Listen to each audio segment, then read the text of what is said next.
Good day, Thomas Jefferson Hour podcast listeners. As always, thank you for sharing your time with us and listening to this program. We so appreciate it. We had a number of interesting conversations during the course of the conversation about Jefferson and Edward Curtis, which I just find fascinating. Now that's, I think, the theme is the West that Jefferson wished he could have seen and heard. He never traveled west. He sent protégés west. They brought back extraordinary documents, but it was all the written word and a handful of illustrations.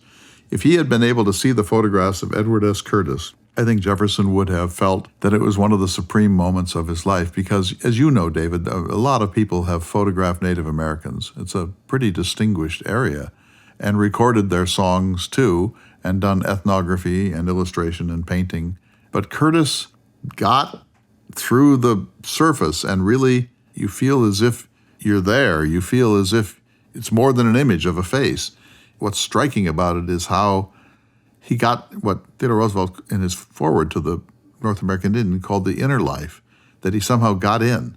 And that's not something that's automatically granted, as it isn't with any people. And that has to be earned. This is a painstaking craft of artistry that Curtis mastered technically, but he also mastered it spiritually. And that's what makes him immortal, in addition to which he recorded Native American sound. And not all of his 8,000 to 10,000 cylinder recordings exist, but a lot of them do. And in this project, I've been able to obtain permission to use some of them, and I've sent them on to you, and you've had a chance to sample a few. And maybe you could just describe the feeling, you've never heard them before, of pushing play on some of these songs. Oh, it's great. It's not something you can just turn a switch or pay $20 and all of a sudden you understand it. It reminds me, I'm working on the North Dakota Native American Hall of Honor videos for 2021. For the Heritage Center of the State Historical Society. Right, and one of the inductees is a woman no longer with us named Lydia Sage Chase. The beginning of the video is part of an interview with Eric Holland, who has a lot to do with education at the North Dakota Historical Society. At the end of his comment, he says, if I can paraphrase or get close to his quote, he says, people had to realize that the Mandans were not uncivilized. They were not some backward society. They were just different. They were an other, and they were her other. And I thought that was so well put. It's really difficult for us white folks who are in a dominant society to open up and recognize other societies and their worth and their place. And, of course, that leads to forms of racism. You know, through a strange quirk of events, while gardening, I ended up listening to a book on tape, which I know you know, Dances with Wolves by Michael Blake. It fell into my lap, and I listened to part of it, and it was just so much fun to listen to that I actually got out the 4-hour extended version, which I had never watched before. And that movie is now 31 years old, but boy, is that a great lesson in learning and understanding another culture and how valuable, how life-changing, and what an opening of your eyes something like that can be when you give another culture the credence it deserves. I couldn't agree more with that, of course. You have to get over your normal ways of looking at life. I'll tell you the one thing that I've learned. There's that scene in Dances with Wolves, which I haven't seen for 20 years, but I remember it more than any other single scene, where he comes upon a pond, is it? And he's going to drink from it, but it's putrid because white people have just thrown the carcasses of cattle or horses into it, and they've ruined it, they polluted it, and it's been ruined.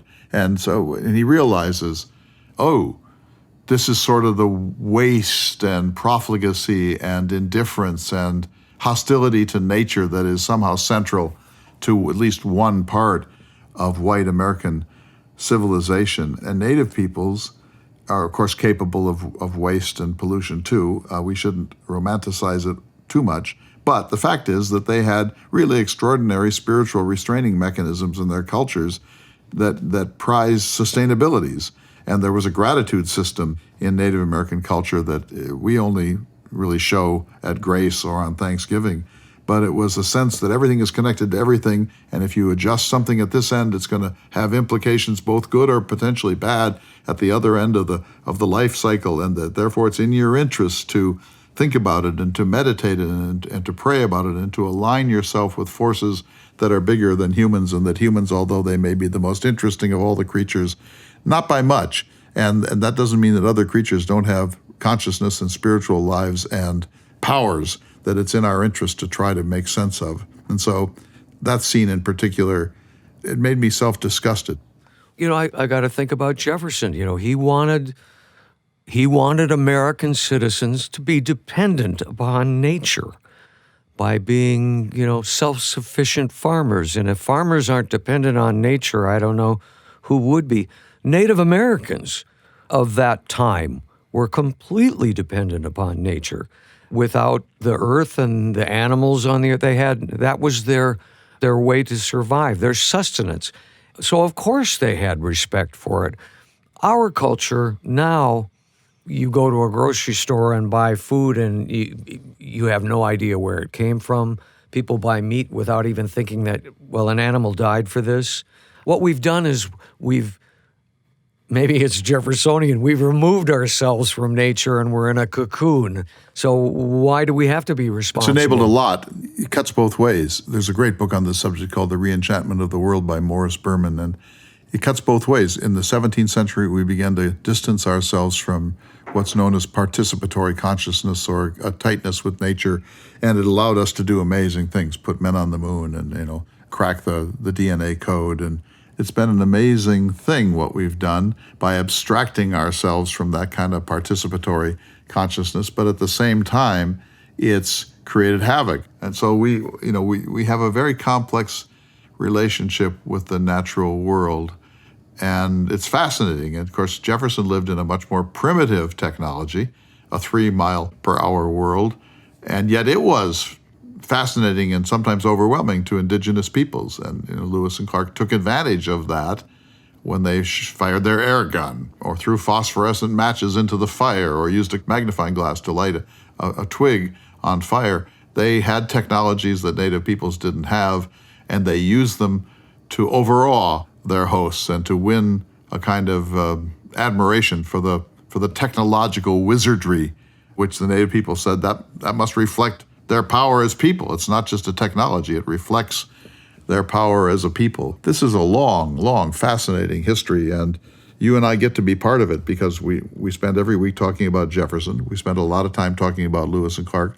You spend a lot of your career working with Native Americans in a whole range of ways. I get to do some of that. I've written a book, The Language of Cottonwoods, just out, which calls upon all of us to grant agency to Native peoples, to stop seeing them as exotic other, and to start to listen, and keep our mouths shut and listen carefully and listen respectfully, and really to hearken to their concerns, because while we don't always agree with their concerns are always important and legitimate.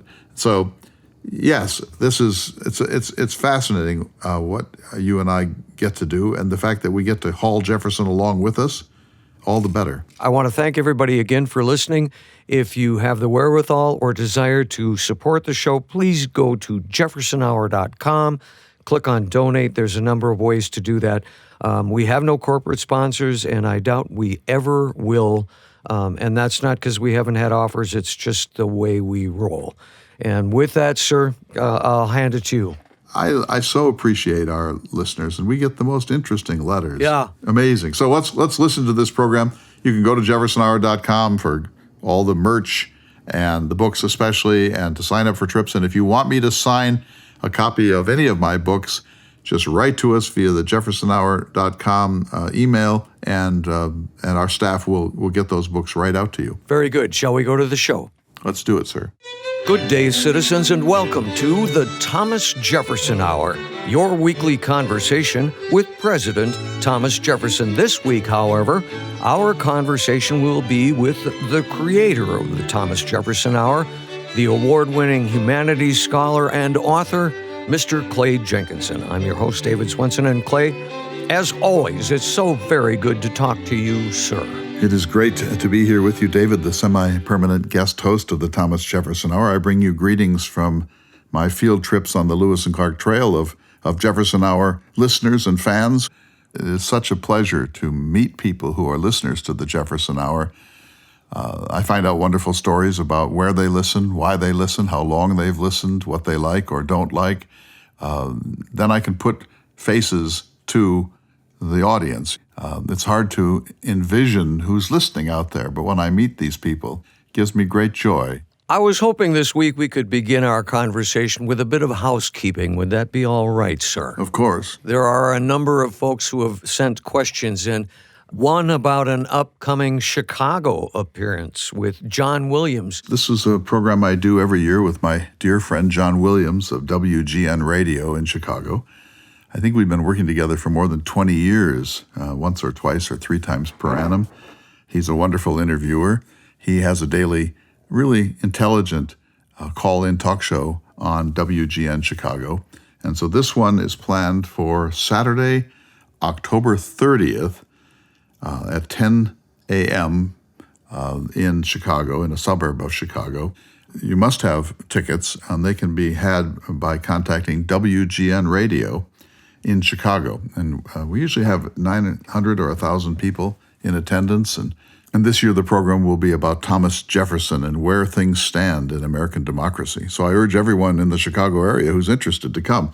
You know, we do a kind of an autograph signing afterwards, and people line up by the scores, sometimes hundreds.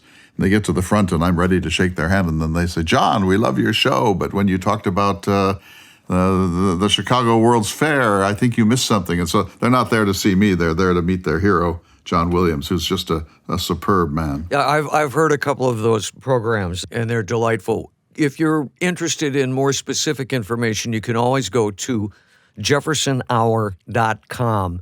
We also got a letter from Lynn Gore. She says, "How do I go about purchasing a book on your website? I'd like to buy one about repairing America.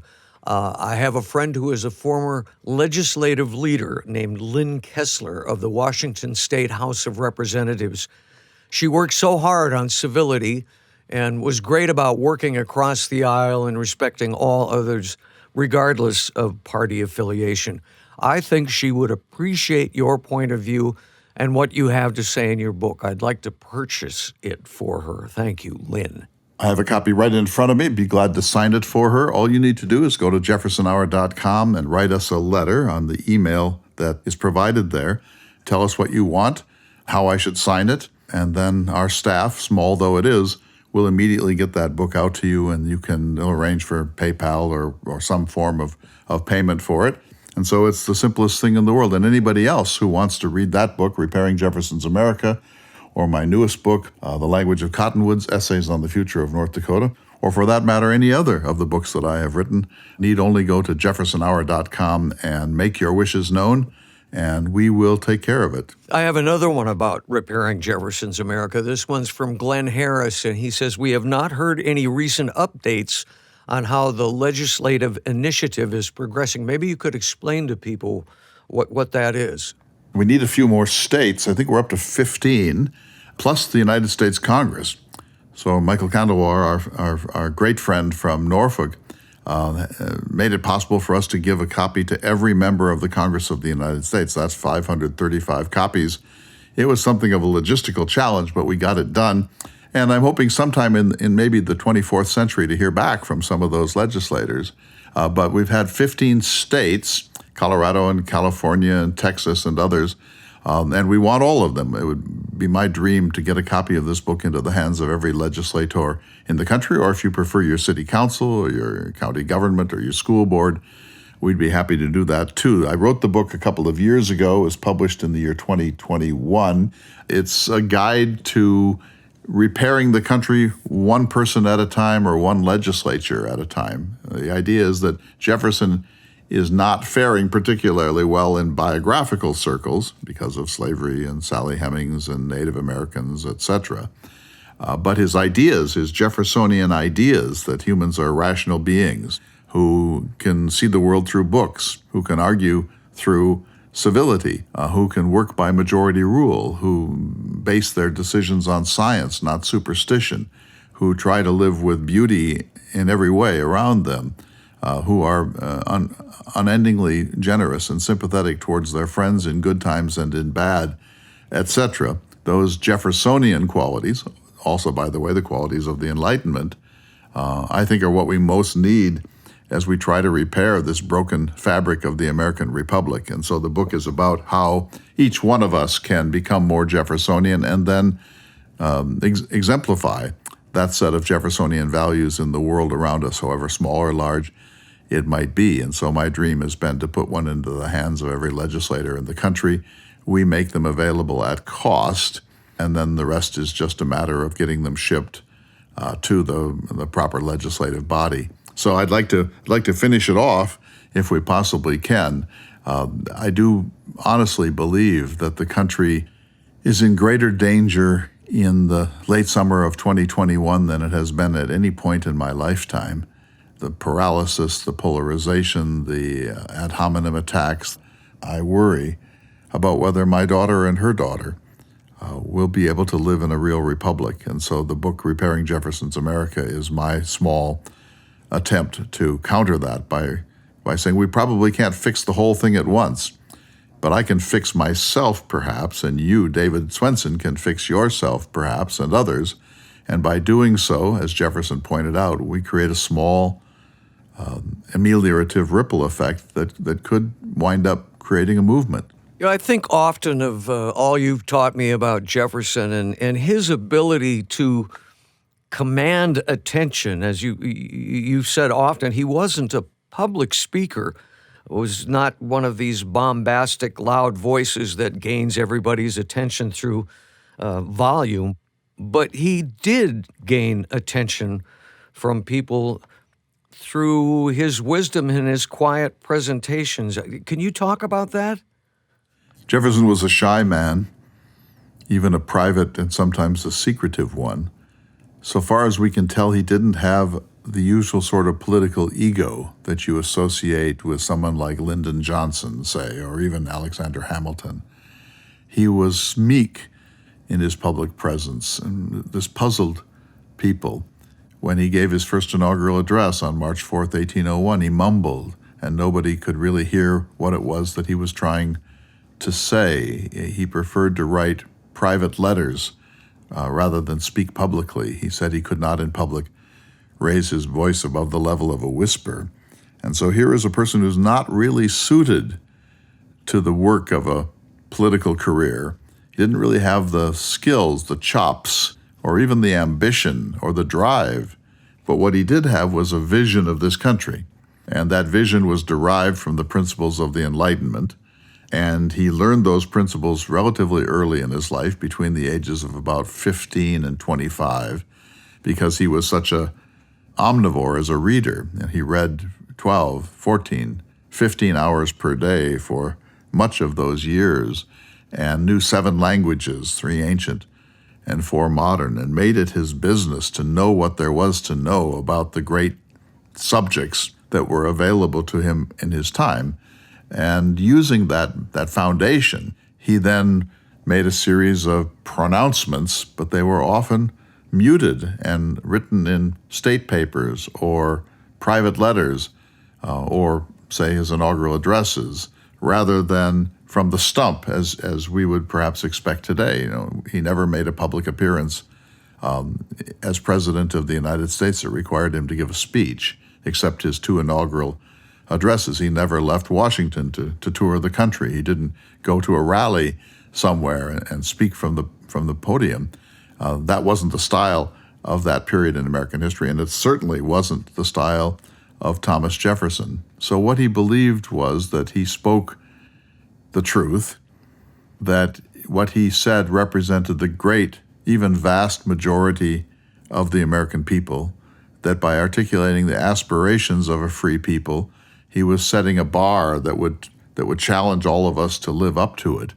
He never had any doubts about the wisdom of his approach.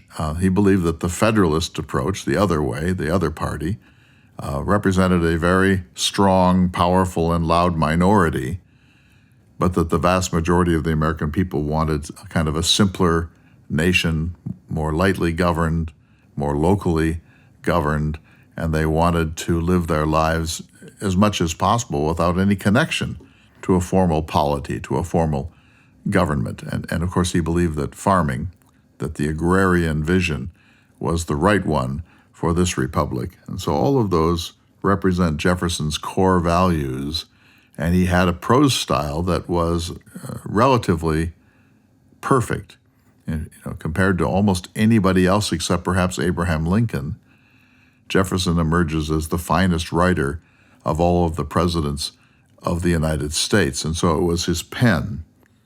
Think of Jefferson quietly in a room by himself with the English language, surrounded by his books, with exquisite paper, quill pens, fine ink, sitting back and gazing out the window at his garden and formulating the principles of a free people. It's a lovely picture, and with the asterisk that I'm now insisting upon in all that I do and say, we must remember that this was partly made possible by enslaved laborers who were doing the work at Monticello. But even so, Jefferson used the time that he had exquisitely, and he helped to create the American dream. If you eliminate Thomas Jefferson from our national memory, from our understanding of who we are and what we stand for and what we aim towards as a people, you cannot really make sense of America. Jefferson must be at the center of any articulation of the American dream. Very good, sir. We need to take a short break. When we return, I have some questions from listeners for you, sir, if that would be all right. That sounds excellent. We'll be back in just a moment. You're listening to the Thomas Jefferson Hour. Welcome back to the Thomas Jefferson Hour, your weekly conversation with or about President Thomas Jefferson. This week, we're answering listener questions. And Clay, welcome back. It's great to be back. I've had the really extraordinary summer working in the cultural tours, first on the Lewis and Clark Trail, and then a new one on the Salmon River, the River of No Return, which turned out to be spectacular, or as Mr. Jefferson would say, sublime. And now I'm working on this very large exhibit for the Theodore Roosevelt Center at Dickinson State University on Edward S. Curtis and Theodore Roosevelt. Edward S. Curtis, the great photographer of Native Americans, who also, by the way, as you well know, recorded between 8,000 and 10,000 cylinder recordings of Native American song, story, vocabulary, etc., between 1905 and 1930. And his photographs, everyone has seen them, whether you recognize his name or not, are some of the greatest images ever made of Indian country and Native Americans. And Roosevelt knew him and was his friend and patron. And so I'm just wrapping up this gigantic exhibit on Theodore Roosevelt and Edward S. Curtis. And I have to say, David, it makes me think of you every day, because I know that some of the work that you do that's not related to the Thomas Jefferson Hour, and that's most of your work, has a great deal to do with Native American music and song and oral traditions. Curtis really was one of the main figures in capturing Native American memory at a time when it was widely held that Indians were a vanishing people. They did not vanish, of course, but there was a widespread belief that they would either be so fully assimilated that they would cease to be Native American in any meaningful sense, or that they would simply disappear from the face of the earth because they couldn't absorb modernity. Neither one of those things happened. They are very much alive and in many instances in a state of cultural recovery. Curtis is a fascinating story. I'm certain you could recommend a book to people. The best one-volume study I have in my hand, actually. It's called Short Nights of the Shadow Catcher, The Epic Life and Immortal Photographs of Edward Curtis, written by New York Times columnist and reporter Timothy Egan. That's the best one-volume introduction. I have about 40 books sitting here, some of them with just world-class reproductions of Curtis's images. And in this exhibit, I'm doing something that I don't think has ever been done before. I'm having one wall dedicated entirely to the Great Plains. So he's normally known for the Southwest and the Northwest, but he had a great deal of interest in the Crow, the Absaroka in Montana, the Hidatsa, the Mandan, the Arikara in North Dakota, and of course the Lakota. And those images are not as well known, not as widely reproduced as some of the ones in Canyon de Chelly or in Apache country, but they're beautiful. And there's one in particular called the Eagle Catcher, which shows a Hidatsa man holding up a buffalo skull as he awaits his moment as an eagle catcher on a bluff, which I think was photographed in the Killdeer Mountains of North Dakota. And it's a magnificent photograph. And I really wanted the people who come to see this exhibit over the next couple of years to see that the Dakotas were central in Curtis's life and that they deserve a larger place in exhibitions of his photographs than they have previously had. Absolutely. Jefferson's head would explode with the knowledge of what Curtis collected. You know, he is, as you say, mostly known for his stunning photographs of Native peoples, but the fact that he did as much recording as he did. And writing, yeah. Yeah, puts him in context with Frances Densmore, one of my heroes, and all of the recording of Native peoples that she did. And you have a huge project that's just beginning on that subject also, cylinder recordings recorded on the Great Plains around the same time. I think Jefferson would have been not just ecstatic, but stunned by what Curtis was able to do. You know, Lewis and Clark did not take an illustrator. Lewis lamented that when they were at the Great Falls. There are some illustrations that Clark did or Lewis did, some sort of squigglings and some marginalia and some doodlings, but they don't amount to much more than that. If they had taken an illustrator, we would have a very different picture, I think, of the Lewis and Clark story. Lewis lamented this, but this was a shakedown cruise in dangerous country, and he needed all the muscle that he could possibly get for this. But later, a generation later, George Catlin came from Connecticut and Carl Bodmer came from Switzerland, and their images of the upper Missouri are amongst the best ever made, but they're paintings, and even though Carl Bodmer attempted to paint as if they were photographs, photography didn't exist yet, but the idea was get the most absolutely accurate detail of every porcupine quill, every bead, every part of a moccasin, every piece of fringe, every accoutrement, whatever the visage was of the Native person, how he or she painted their face or body. He was trying to get a pictorial representation of who they were because it wasn't about art, it was about illustration. So that was in the mid-19th century. And then along comes Edward S. Curtis around 1905, when photography is fully entered its classical phase. The equipment is great, heavy, but reliable. He's using dry glass plates. And he traveled all over the American West to try to get it all down before it disappeared culturally. Jefferson, if he saw this, would have gushed with pure joy and admiration. And not only did Curtis capture these lifeways, these traditions on paper through his ethnography, in audio through these cylinder discs, but also took film footage and made the first documentary film about Native Americans called In the Land of the Headhunters. So he was using multimedia, if I can use that term, to get as much ethnography in every possible way as he could. And this is precisely what Jefferson would have wanted. In fact, Curtis took down vocabularies, and those vocabularies have proved to be very important.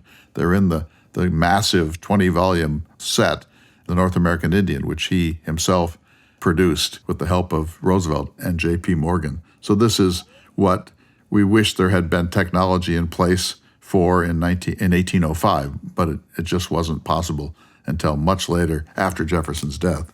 It's an incredible story, and if it is a subject of interest to you, Long Nights of the Shadow Catcher is the book you have recommended, and I would agree. It's a great book. And I also have to personally just thank you for sort of letting me be on the periphery of all of this and getting to hear some of the recordings he did.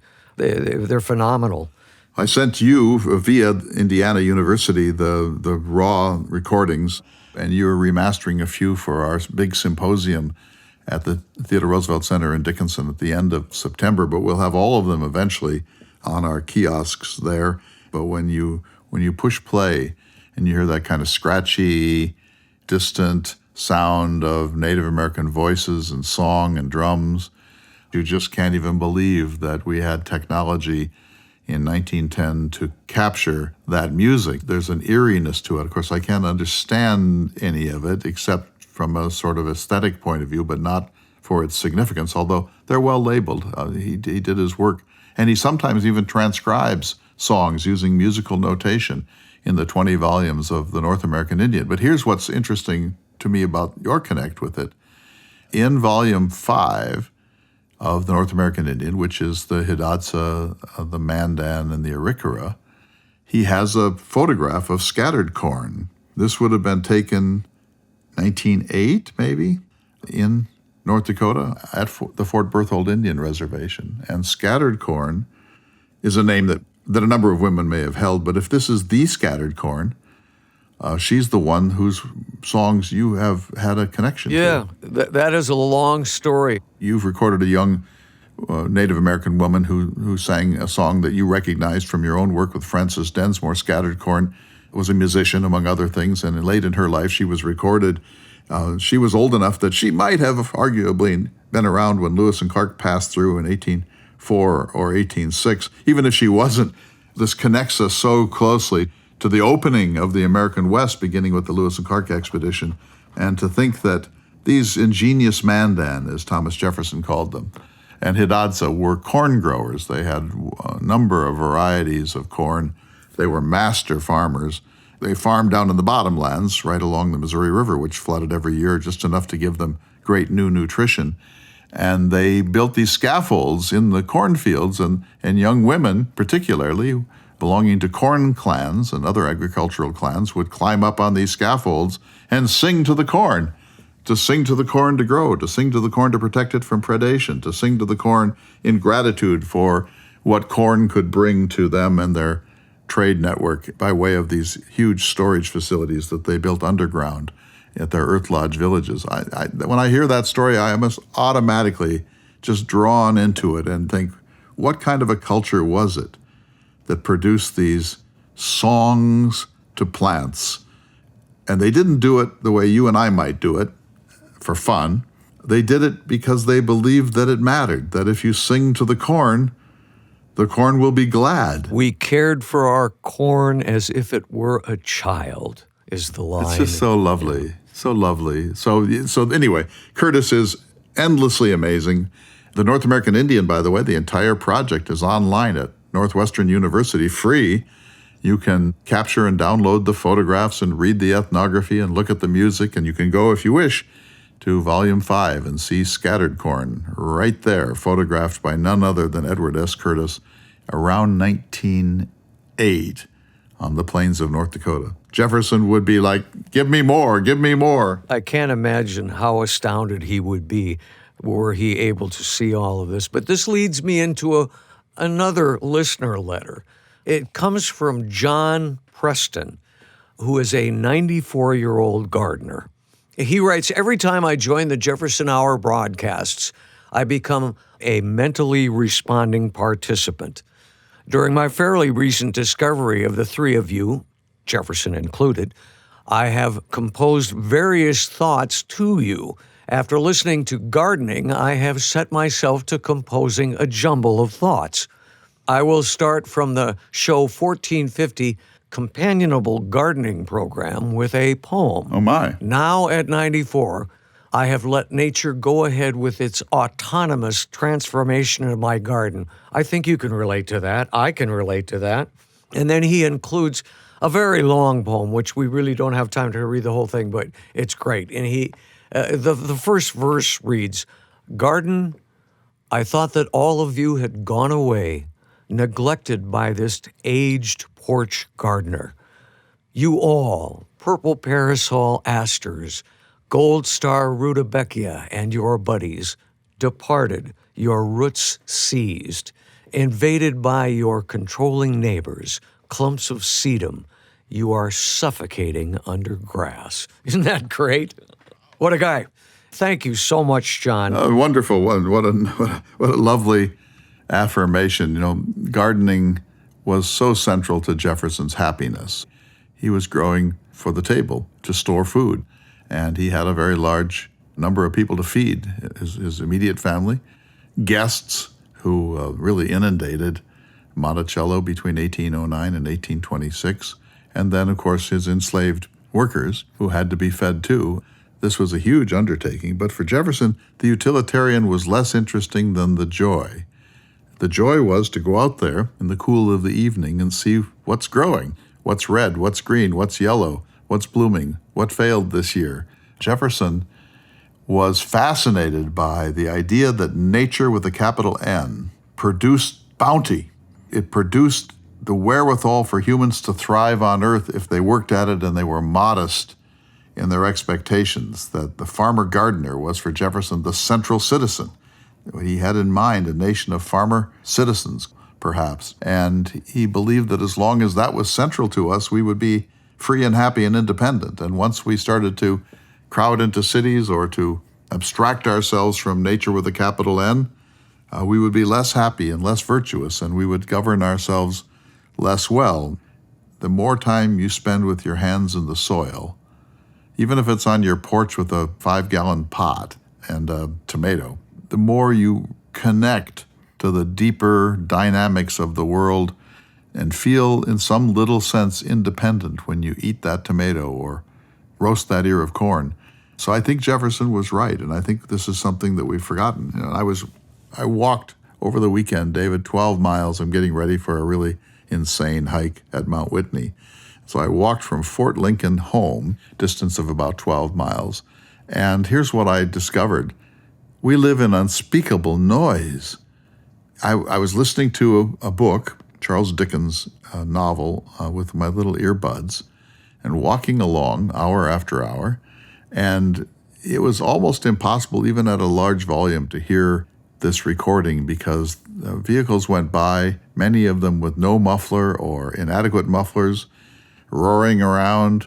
The industrial noise that we put up with every single day of our lives, that we don't even know is out there, but which is disturbing our tranquility and disrupting our capacity to think, that's everywhere now. Even when I'm out on the Little Missouri River, I can hear airplanes going overhead and sometimes the pop, pop, pop of oil field pump jacks, and you hear the roar of diesel trucks. It's very hard anymore in America to get anywhere that is not compromised by industrial noise. And okay, we get used to it and we tune it out the way you would if you lived under a flight path at an airport. But that doesn't mean it doesn't affect us. It doesn't mean it doesn't disturb our capacity to be tranquil. I think we really need to pay more attention to this. It's hard for me to believe that in the 21st century we can't do mufflers better than we're doing. But we don't hear them because we're in the car, not outside of it. But when you're outside of it trying to walk, you just think, wow, is this a noisy world? I'm with you completely, and I'm not going to go there because I could rant on and on and on. But I do want to back up just a little bit when you were talking about Jefferson and his gardens, how he was growing to supply food for his own table, and then you said, and his guests. I'm not certain that everybody understands the burden that Jefferson suffered after his presidency and his retirement at Monticello, not just in having to answer endless correspondence, but also the often uninvited guests that arrived and what was expected of him. Well, Jefferson was by now a famous man, even a world historical figure. And people made the pilgrimage from all over the place. And at this time, there were very few hotels, and people would turn up. And they would expect, whether they knew the homeowner or not, that at least their horses would be taken care of while they were there. And that meant feed and watering and grooming and so on. But also they often expected to be kept overnight or for many nights, sometimes weeks, even months. And so Jefferson's daughter, Martha, who was essentially his hostess for most of his life, and particularly in his retirement, once lamented that she had had to find beds for 50 overnight guests. And these are not like a reunion from the College of William and Mary or a reunion of the signers of the Declaration of Independence. These are just people, some of them known to Jefferson, others not, who would assume that he would provide hospitality. And it was part of the Virginia or Southern Code of hospitality to provide. Jefferson could not say no. So this did not bankrupt him. He was capable of bankrupting himself without any help from others, but it did make him more interested in having his second home at Poplar Forest, which was about 90 miles away, and it was so remote that fewer people came there. And so he would sort of decamp from Monticello and go for a month or 2 months, a couple of times a year, down to today's Lynchburg, to Poplar Forest, and there he would have relative less disruption of his daily routine. He was a creature of habit. He did the same thing every day of his life. He was not somebody who lived spontaneously. He had a rage for order second to none. It disturbed him when he had to abandon his reading or his writing or whatever project he happened to be on to entertain guests. But once he realized, oh, Dolly and James Madison are here, they're spending 3 weeks, he, of course, would put down whatever he was doing and serve as an exquisite and gracious host. Sir, we need to take a short break from this conversation. When we return, I would like to talk to you a bit about the weather. We'll be back in just a moment. You're listening to the Thomas Jefferson Hour. Welcome back to the Thomas Jefferson Hour, your weekly conversation with or about President Thomas Jefferson. Again, this week we are speaking with the creator of the Thomas Jefferson Hour, the acclaimed author and humanities scholar, Mr. Clay Jenkinson, and I'm your host, David Swenson. And sir, when we took our break, I said I had maybe a comment, maybe a question about the weather, but I wanted to say that a couple of weeks ago, we spoke about the severity of drought in the upper Great Plains, and I, for one, was feeling a bit sorry for ourselves and our neighbors because of how difficult it is. But we neglected to mention the thousands of citizens that are facing the threat of wildfires. And I didn't want that to pass by without recognizing that. My heart just goes out to these folks. Well, of course. So that's not really a factor in North Dakota. We're the most treeless of all states. We had some grass fires earlier this year, and I'm frankly surprised we haven't had more. And the Dixie Fire in California is now the second largest fire in California's recorded history. It probably will become the largest fire before long. Something's happening out there. So, forests need to burn, and we've delayed the burns so long that when they do burn, they burn hot and wide. We need to really rethink how to do selective burning to clear out some of the dead timber that's in our national forests. It's a conflagration waiting to happen. B, it may be global climate change. The new norm appears to be longer growing seasons, hotter summers, milder winters, and that has, among other things, enabled the western pine beetle to flourish because you need a hard freeze to have any hope of killing them off through the winter. And so they're having several broods, several egg layings per year now, and so they have taken over whole swaths of the western forests, and that means more dead trees, which are more likely to burn. I was in the Salmon River country floating, and we saw serious fires, but the white pines, the yellow pines that were there, survived because it has to be a very, very, very large fire to kill off the giant trees of the forest. The next element, C, everyone I talk to hopes that this is an El Nino effect, that we're in some kind of a cycle, that this is just a dry period, and that next year or the year after, Lake Mead and Lake Powell will refill and there will be adequate rain, and we can all calm down a little bit about this, and the forests will get a chance to breathe and regenerate themselves and to make their immune system stronger against fire. But it's not clear that this will happen. We may be entering truly a new norm, and even if it's a natural cycle norm, what if it lasted decades? What if it lasted hundreds of years? And I guess finally I would say D, it is at least possible, David, that we will see a conflagration fire. In other words, that the entire American West will start to burn, that the fires will be out of control in so many places that they can't be handled even minimally. And it's almost impossible to think that that could happen, but it could. We could be reaching the point where there would be a catastrophic fire in the forest country of the American West, and it would be one of the most extraordinary environmental disasters in American history. Let's hope that that does not happen, but it could. And then just finally, I'll say about our lament. Yes, we lament everyone who's disrupted by these fires, whether it's smoke in your eyes or canceled recreational events threats to your town or threats to your home. But it is also the case, David, that we have allowed the building of homes, including McMansions, in our national forests. And when this happens, when there's a home either adjacent to a national forest or within a national forest, and the fire comes, then our firefighters, of course, have no alternative but to try to put out those fires. And that means that we give a lot of our fire attention to suppressing fires in places that really do need to burn.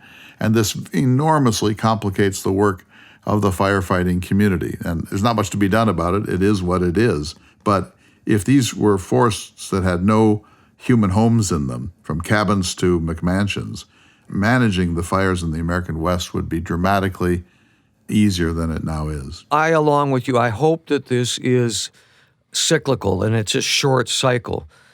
But we should remember that the Dust Bowl in the 1930s lasted 11 years, and that's by national weather standards. 10 inches of rain or less in an area, and you're defined as a desert. As long as we're going back to the Dust Bowl, one of my favorite Woody Guthrie songs, he rewrote a song by the Carter family called Sowing on the Mountain, and his verse is, God gave Noah the rainbow sign. Ain't gonna be water, but fire next time. It is this year, boy. It's a great song. Yeah, it really is. Brilliant writer. But we'll move on to another letter, if we might, sir. Of course. This one comes from Scott Major, and he thanks us for answering a question that he sent about the presidential inauguration back in January. Says he always appreciates your perspectives and historical insight. He is a middle school counselor in Colorado, and he says, as we start to emerge from this pandemic, I'm excited to be able to lead some school travel opportunities. He has a group of about 20 students signed up so far to go to Washington, D.C., Williamsburg, and Monticello. Anyway, he wants to know some suggestions about where he could go and what he should see, how to make the most of their visit to Monticello and Williamsburg next summer. He does say he was really sorry to find out that Pat Brodowski had retired because he was... I'm sure she can be brought out of retirement to meet that bus somewhere. But yes, so he should, of course, go to Monticello, and Monticello will make a big deal out of this. They specialize in tour groups. Mount Vernon is really important as an alternative because you see two very different presidents and two very different ways of organizing a rural plantation. So those are within a couple of hours of each other. Madison's Montpelier has been really wonderfully restored in the last few years and is finally looks more or less the way it would have looked in the time of James Madison. So that's certainly worth doing. Williamsburg probably, I'm sure, has package arrangements for school groups of this sort.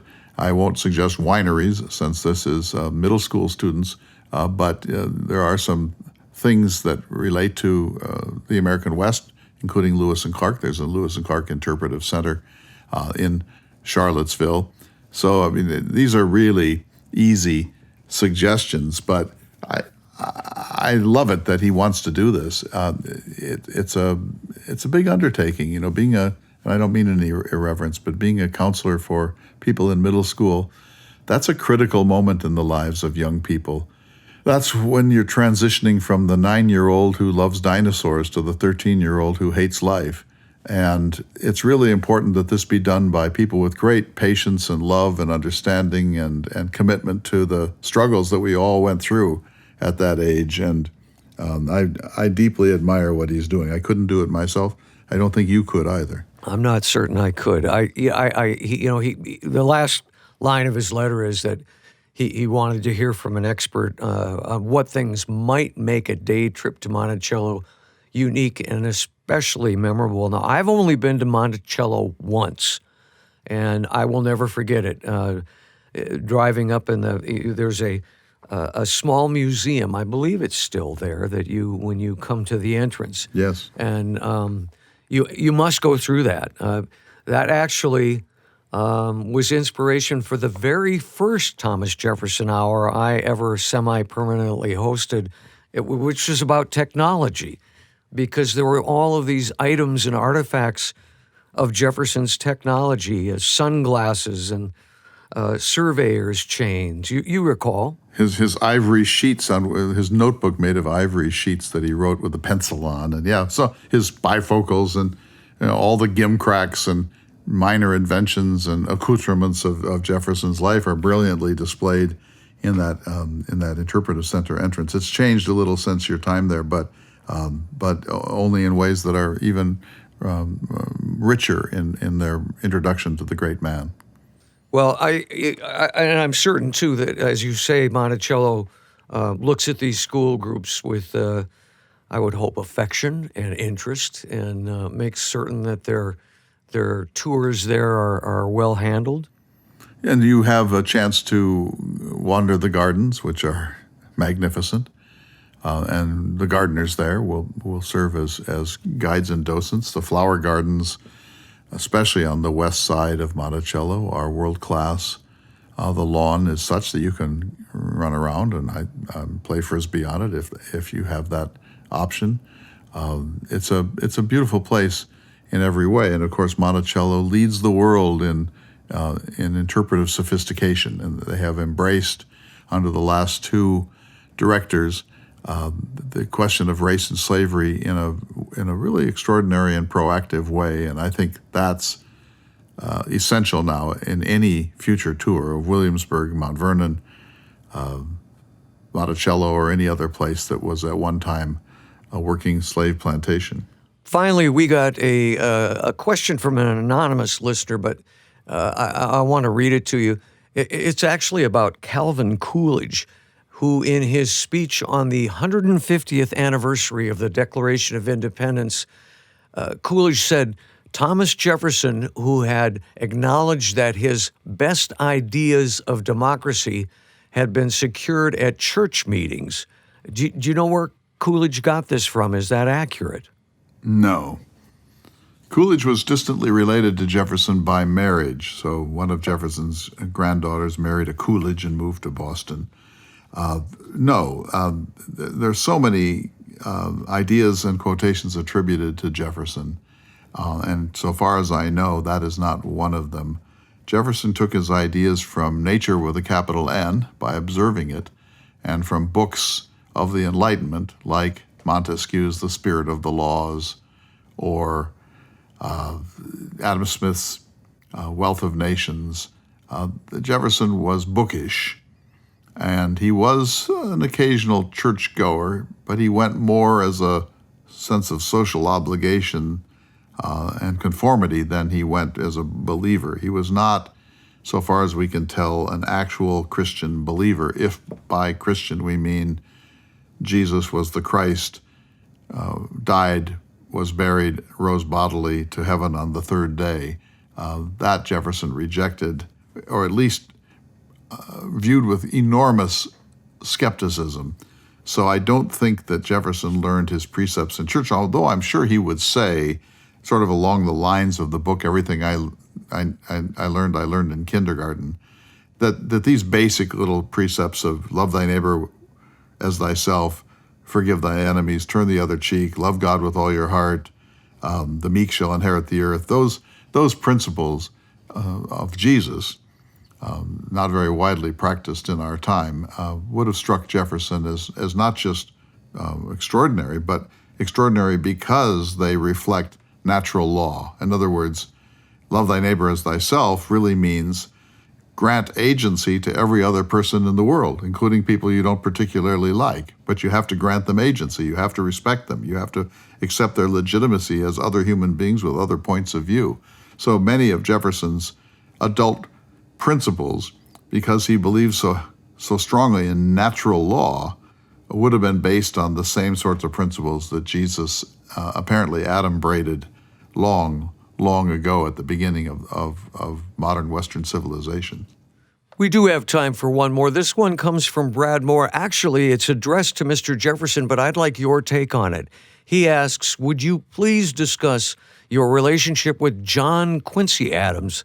The two of you were close when you were minister to France. Did your relationship continue, or did it suffer when you had a falling out with his father? Excellent question, perfectly stated. The answer is it never was very strong. Although John Adams late in the correspondence said to Jefferson, you was as much a father to my son John as I was. But I think that was kind of a throwaway sentence. Jefferson mentored John Quincy Adams. He mentored anyone he could get his hands on. But, putting books in front of them and asking them Socratic questions and urging them to learn languages and to read widely and so on. But Jefferson and John Adams had such a hard time getting along between, say, 1790 and 1812 that it really hurt the relationship. And as is so often the case, the father, John Adams, was able to forgive Jefferson more quickly than the son. The son, John Quincy Adams, never quite forgave Jefferson for the ways that Jefferson fought back, let's say, against the Adams and the Washington administrations and used underhanded tricks, according to the Adams. And in fact, when Jefferson was president, John Quincy Adams was a senator, and he was at the White House for a number of dinners. Jefferson was famous for these dinners. And at one, Jefferson said that when he was in Paris, that it had been so cold that the Seine froze over and people were skating on the Seine. And John Quincy Adams went home to his diary and said, that never happened. Jefferson tells tall stories. You can't always believe Jefferson. And then when Jefferson said that he learned Spanish in 19 days while sailing from Boston to England and France, Adams said, no, he didn't. That didn't happen. This is Jefferson. He tells whoppers. Then Jefferson dies, and his grandson, Thomas Jefferson Randolph, publishes 3 volumes of Jefferson's select correspondence. John Quincy Adams read them and recorded in his diary over and over and over again how much he disliked Jefferson, how duplicitous he found him, how annoying he was, how unfair he was to his father, and so on. He had a grudging respect for Jefferson, and he was, oddly, a Jeffersonian, voted for the Louisiana Purchase, for example. But he just never quite forgave Jefferson for not seeing John Adams' greatness. Very good, sir. As always, I thank you for a fun and enlightening conversation. I've enjoyed it very much. Before we say goodbye for the week, I think it's this week you begin your course on the Aeneid? Virgil's Aeneid. I've been reading and rereading it in several translations. It's mostly forgotten today, David, but at one time it was the most important book outside the Bible in the history of Western civilization. From around 100 A.D. until around 1700, it was one of the 2 or 3 or 4 most important books in Western Civ, read by everybody in Latin if they could, in translation if they must. Today we have marvelous translations. I'm using those, and that course starts. And then I'm working on the new Constitution course. The new Constitution course will be in November. It's been so widely demanded to return, but I'm going to pitch it in a slightly different way this time. Then there are the winter retreats out at Lochsa Lodge on Dickens and Lewis and Clark in winter. And most important, there's still a few places for the John Steinbeck tour of California with Russ Eagle and me in March of 2022. So lots going on. I so appreciate everyone who comes to these. It's great to see them out on the trail and to put faces with listeners. And I appreciate all of the correspondence we get. Urge people to buy my book, The Language of Cottonwoods, but also the Edward S. Curtis biography, Short Nights of the Shadowcatcher, The Epic Life, and Immortal Photographs of Edward Curtis by none other than New York Times reporter and columnist Timothy Egan. We'll see you all next week for another important edition of the Thomas Jefferson Hour. The Thomas Jefferson Hour is brought to you each week by Dakota Sky Education. The program is distributed nationally by Prairie Public. President Thomas Jefferson lived from 1743 to 1826, and this program presents his views. President Jefferson is portrayed by the award-winning humanities scholar and author Clay S. Jenkinson. To obtain a copy of this or any show for a $12 donation, please call 701-575-0727. This program is also available online at jeffersonhour.com and on Apple Podcasts. If you'd like to correspond with President Jefferson or submit a question for him to answer on the program, please visit the website at jeffersonhour.com. The Thomas Jefferson Hour is produced at Makoche Recording Studios in Bismarck, North Dakota. Bach Cello Suite No. 3 in C Major by Stephen Swinford. Thank you for listening. Please tune in again next week for another thought-provoking, historically accurate program, Through the Eyes of Thomas Jefferson.